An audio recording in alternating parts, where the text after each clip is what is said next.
오늘 하나님을 예배하는 사랑하는 성도들, 가정과 처소에서 온라인으로 예배드리는 모두 하나님의 넘치는 은혜가 임하기를 간절히 소망합니다. 아멘. 에스라는 학자였고 제사장이었습니다. 기원전 458년에 바벨론에 멸망당했던 유다 백성들이 포로로 끌려가서 오랜 동안 살다 바로 2차 포로 귀환이 있을 때 바로 그 백성들이 이끌었던 지도자가 에스라였습니다. 바벨론 포로 생활에서 기원전 537년에 1차 포로 귀환이 있었습니다. 그때 스룹바벨과 여호수아가 그 백성들이 이끌고 갔습니다. 그리고 제2성전을 지었는데 성전의 기초를 닦을 때 외부의 압력과 주변의 방해로 인해서 오랜 동안 성전을 건축하지 못했습니다. 그러다 기원전 516년에 두 번째 성전이 완공되었던 겁니다. 그런데 그 성전의 완공을 기준으로 보면 지금 에스라가 두 번째 포로 귀환민들을 이끌고 본국으로 돌아가는 그때는 두 번째 성전 이후 58년이 지난 때였습니다. 에스라는 유다로 돌아가면서 거기서 1차 포로 귀환 백성들이 성전을 지었고 하나님을 예배하는 것을 회복하였으니 자신은 율법을 연구하면서 준행하면서 이스라엘 백성들에게 하나님의 말씀을 가르쳐야 되겠다라는 결심을 하고 이 일을 추진하게 된 겁니다. 평소에도 자신이 말하면 무엇이든지 다 들어주었던 아닥사스다 왕에게 그런 자신의 뜻을 전하자 왕은 에스라에게 많은 은금과 예물을 주고 왕궁 창고까지 열어서 너 필요한 것은 다 가져가다 써라 라고 말합니다. 더 나아가 하나님의 성전에서 일하는 자들에게는 네가 가면 세금을 모두 면제해 주어라. 그리고 너처럼 하나님의 말씀을 가르치는 자들을 유다에 가서 백성들의 법관과 재판관으로 삼도록 하여라 라는 그런 은총까지 받고 선처까지 받으며 에스라는 기쁘고 설레이는 마음으로 유다로 온 겁니다. 그런데 정작 유다 땅에 도착해서 그곳의 모습을 보고서 에스라는 큰 실망에 빠지게 되었습니다. 이스라엘 백성들과 영적 지도자들이었던 제사장들, 레위 사람들이 가나안 족속의 가증한 일을 행하고 있었기 때문입니다. 그들의 자녀들을 서로 통혼시키고 가나안 족속들과 결혼시키고 가나안의 문화 속에서 살고 있었고 신앙도 온통 이방 사람들과 섞여진 채로 살아가고 있었습니다. 그 일에는 백성들의 지도자들이, 방백들과 고관들이 그 죄를 짓는 일에는 더욱 으뜸인 그런 모습이었던 것이었습니다. 가증한 일을 했다라고 할 때 이 가증한 일이라는 토헤바라는 히브리어 단어는 타부하에서 나온 말입니다. 이 타부하라는 말이 여러분 영어의 터브, 금기하는 것들이라는 단어의 기원이 되기도 합니다. 다시 말하면 하나님이 금했던 것들, 하나님이 금기시켰던 그 행동들을 지금 포로에서 돌아온 백성들이 유다 땅에서 그렇게 살아가고 있었다라는 겁니다. 하나님이 이건 하지 말아야 된다. 하나님의 말씀 속에 이미 금기사항으로 정해 놓았던 것들을 그들은 아무렇지 않게 자행하고 있었던 것입니다. 포로에서 돌아오게 하신 것, 그 하나님의 은혜를 감사하며 사는 것도 모자른데 부서지고 무너진 성전을 다시 짓게 하셨으니 하나님 섬기는 그 신앙을 올곧게 지키며 살아가는 것, 그것이 당연한데 하나님이 금지하신 일을 서슴없이 하고 있었고 하나님의 말씀에는 무감각한 채로 그들은 살아가고 있었습니다. 부푼 꿈을 안고 2차 포로 귀환 백성들을 이끌고 유대 땅에 돌아왔는데 에스라가 그 땅에서 본 일들은 너무 참담했고 하나님 신앙과는 거리가 너무 먼 모습들이었습니다. 우리가 선택한 본문의 앞장인 9장 3절을 보면 그 모습에 실망한 에스라의 모습이 나오는데 속옷과 겉옷을 찢고 머리털과 수염을 뜯으며 기가 막혀 앉아 있었다라고 성경은 이렇게 표현해 줍니다.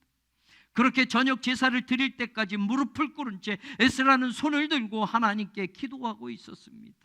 9장 6절에 보면 나의 하나님이여, 내가 부끄럽고 낯이 뜨거워서 감히 나의 하나님을 향하여 얼굴을 들지 못하겠습니다.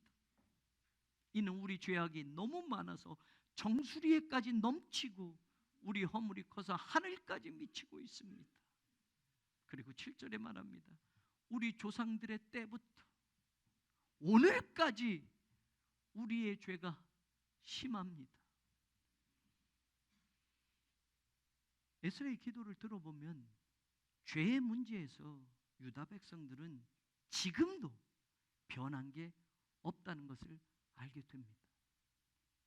조상들이 그 죄 때문에 망했는데, 그 죄 때문에 바벨론에게 짓밟혔는데, 그 죄 때문에 시드기야 왕은 두 눈이 뽑힌 채로 쇠사슬에 묶여서 바벨론의 포로로 끌려갔는데, 유다의 똑똑한 사람들, 하나님을 이끌어가는 제사장들, 이 모든 사람들이 바벨론 포로 생활을 하기 시작했는데 하나님의 은혜로 그 포로에서 돌아오게 되었고, 페르시아 제국이 바벨론 제국을 무너뜨리고 난 다음에 페르시아 왕 고레스의 은혜로 말미암아 다시 본국으로 돌아오고 자유를 찾았는데, 그리고 그들이 돌아와서 하나님의 그 부서진 성전을 은혜로 다시 짓게 되었는데, 조상 때 잃어버렸던 그 신앙을 다시 회복하고 하나님께 등 돌렸던 그 믿음의 자리를 돌이켜 살아가야 했는데, 지금 우리 후손들조차도 조상 때부터 오늘까지 하나님, 우리의 죄가 너무 많습니다. 후손들조차도 달라지지 않았습니다.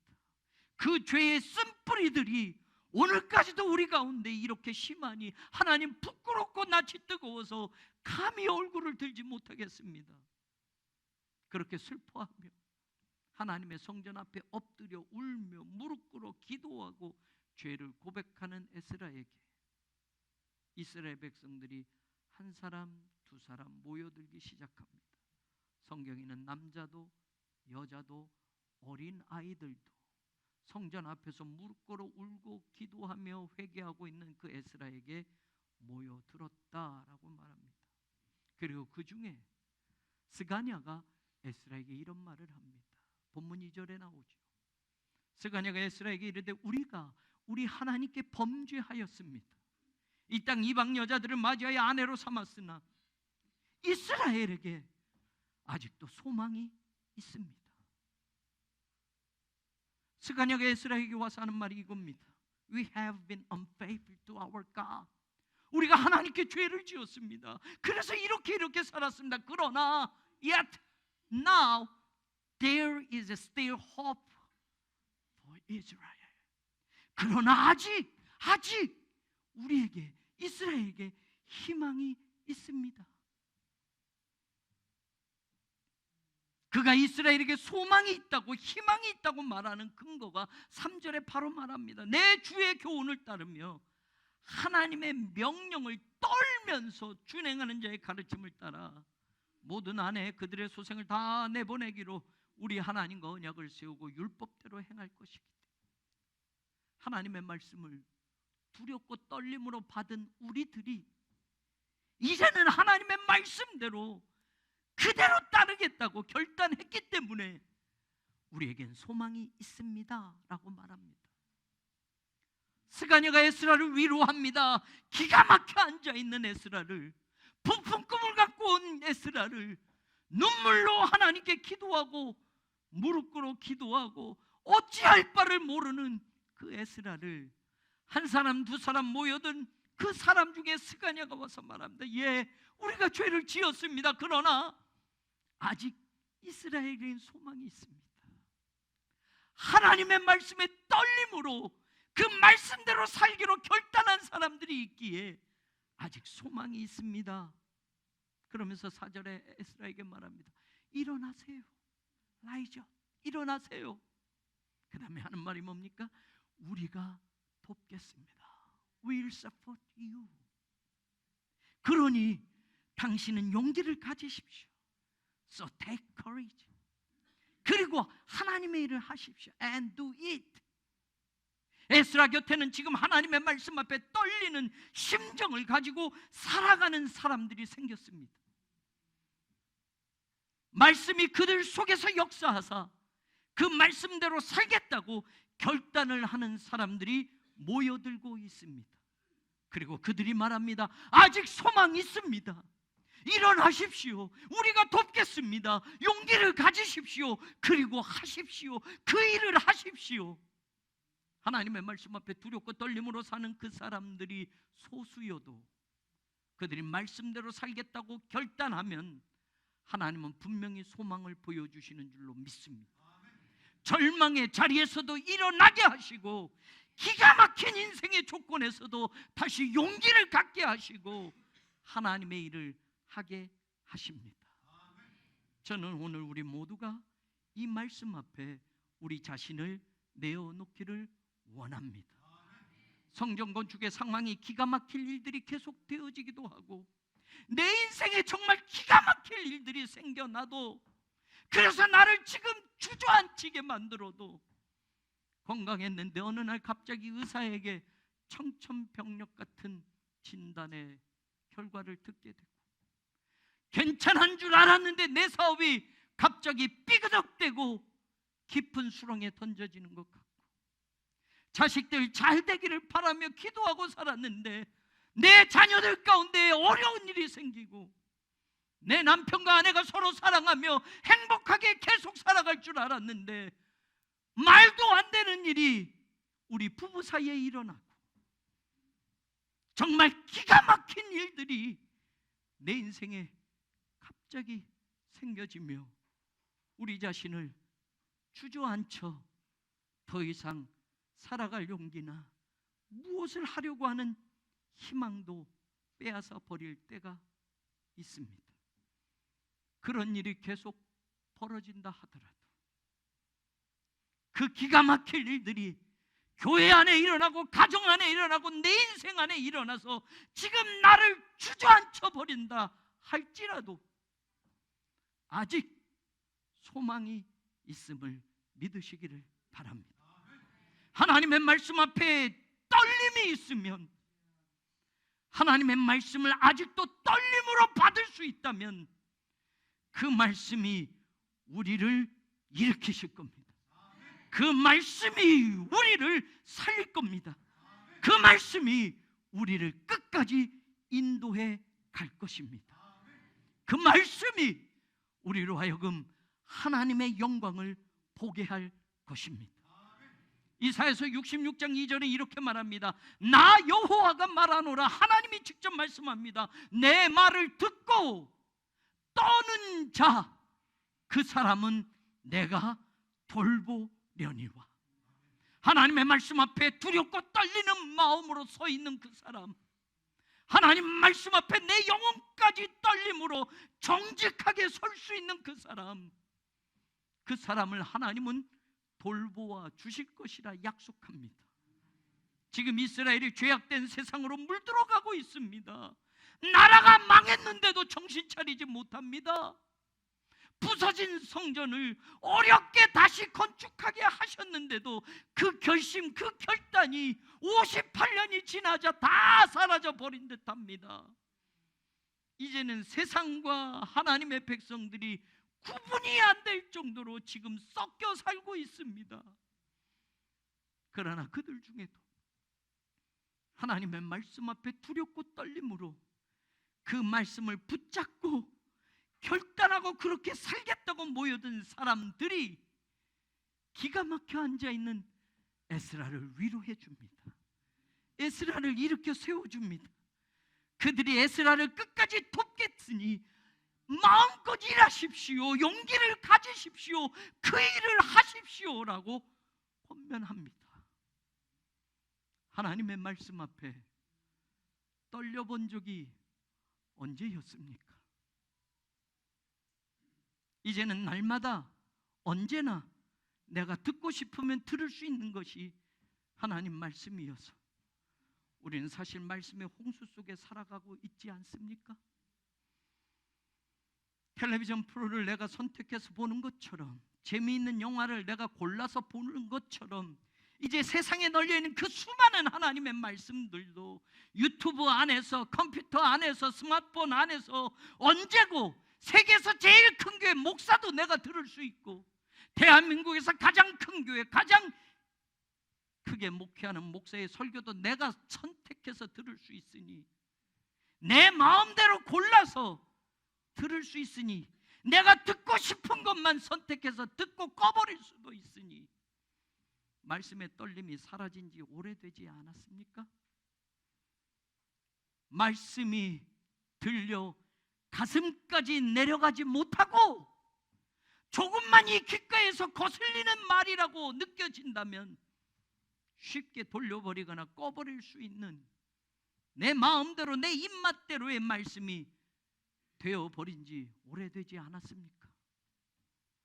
아무리 시대가 바뀌어도 살아계신 하나님의 말씀을 두렵고 떨리는 그 마음으로 전할 수 있는 목사가 있는 교회라면, 그 말씀에 떨림으로 응답하며 살아가는 성도들이 있는 교회라면, 그들이 아무리 적어도, 그들이 아무리 세상이 바라봐줄 것들을 갖추지 못한 작은 자들이어도 하나님은 그들을 돌보시고 그들을 통해서 하나님의 영광을 이루어 가실 줄로 믿습니다. 사랑하는 여러분, 오늘도 우리 교회의 미래가 이렇게 있기를 간절히 소망합니다. 하나님의 말씀 앞에서 떨리는 심정을 가진 사람들이 모여 오는 교회가 되기를 간절히 소망합니다. 그리고 그들이 위로합니다. 그들이 희망을 노래하기 시작합니다. 그들이 돕겠다고 나서기 시작합니다. 돕겠다고 하는 오늘 말씀은 히브리어로 그대로 직역하면 우리가 당신 곁에 있겠다라는 뜻입니다. 물론 돕겠다는 말 한마디도 중요하고 필요할 때가 있습니다.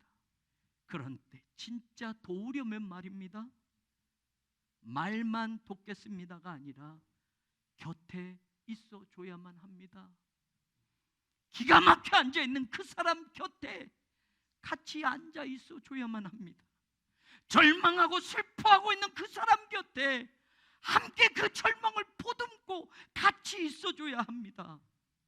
더 이상 힘들어서 일어설 수 없고 지쳐 쓰러져 있는 그 사람 곁에 손을 내밀어 곁에서 잡아 주어야만 합니다. 진짜 도움은 곁에 있을 때 그 마음을 알게 되고 그 심정을 이해할 수 있게 되고 그 상황을 같이 헤쳐나갈 수 있는 힘을 줄 수 있습니다. We will support you. 우리가 돕겠습니다. 이 말은 We will be with you. 우리가 당신 곁에 있어줄 겁니다에서 시작이 되는 거예요. 하나님의 역사는 이렇게 진행되어져 갑니다. 예수 그리스도가 우리를 구원하기 위하여 이 땅에 오시는 복된 절기를 시작합니다. 그 이름이 바로 임마누엘, God with us. 하나님이 우리와 함께 하신다입니다. 하나님은 저 하늘에서 내가 구원해 줄게, 내가 도와줄게, 내가 함께 해줄게가 아니라 내가 너희를 구원하러 너희들 곁으로 가마, 내가 너희들 곁에 같이 살아주마, 내가 임마누엘 되어주마, 나도 인간이 되어 너희들의 아픔과 너희들의 고통과 너희들의 죄악의 그 무거운 짐을 내가 지고 십자가의 그 사랑으로 내가 너희들을 구원해 주마. 그렇게 우리를 사랑하셨고 우리를 위하여 당신의 전부를 희생하셔서 우리들 곁에 오셔서 십자가의 죽으심으로 죄와 사망 권세의 무거움 속에 살고 있는 우리들에게 부활의 소망과 영생의 소망을 우리 주님께서 주셨던 것입니다. 절망스러운 것만 보이는 것 같았는데 기가 막혀서 무엇을 할 수 없을 만큼 앉아서 포기하고 싶었는데 하나님의 말씀 앞에 떠는 사람들이 모여와서 위로하고 힘을 주고 시작하자고 합니다.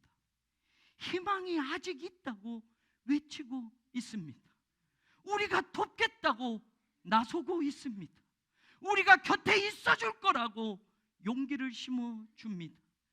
그러니 일어나세요. 용기를 가지세요. 그리고 그 일을 하세요.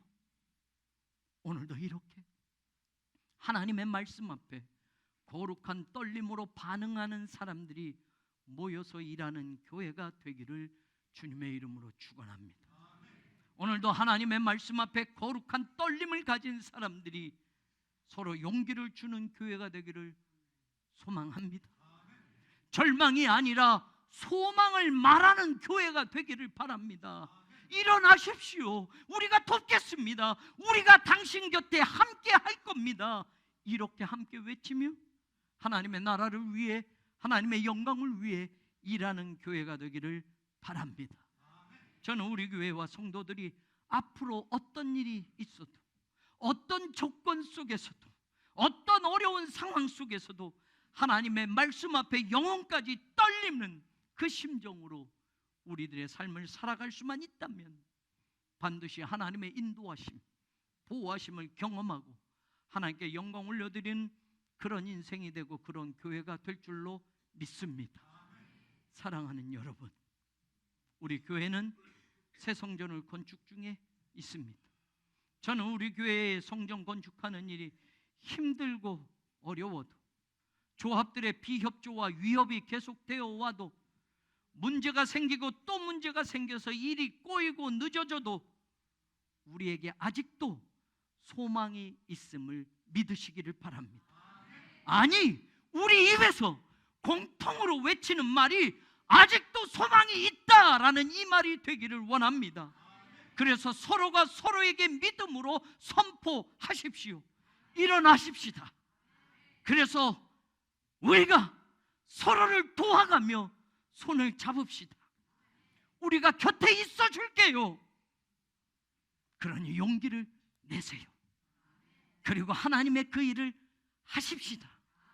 이 고백이 기도가 되고 노래가 되고 하나님이 주시는 미래가 되기를 이 땅에 우리의 소망으로 오신 우리 주님 예수 그리스도의 이름으로 간절히 축원합니다.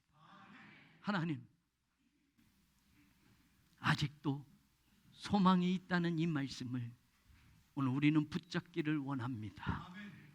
하나님, 예수 그리스도가 우리의 소망임을 고백합니다. 이 땅에 오시는 예수님을 기다리는 이 복된 절기, 우리 교회를 향하여, 우리 성도들을 향하여, 혹은 기가 막힌 인생의 자리에 주저앉아 있는 그런 사람들을 향하여 곁에 오시는 그 주님을 만나게 하여 주옵소서. 예수님의 이름으로 간절히 기도하옵나이다.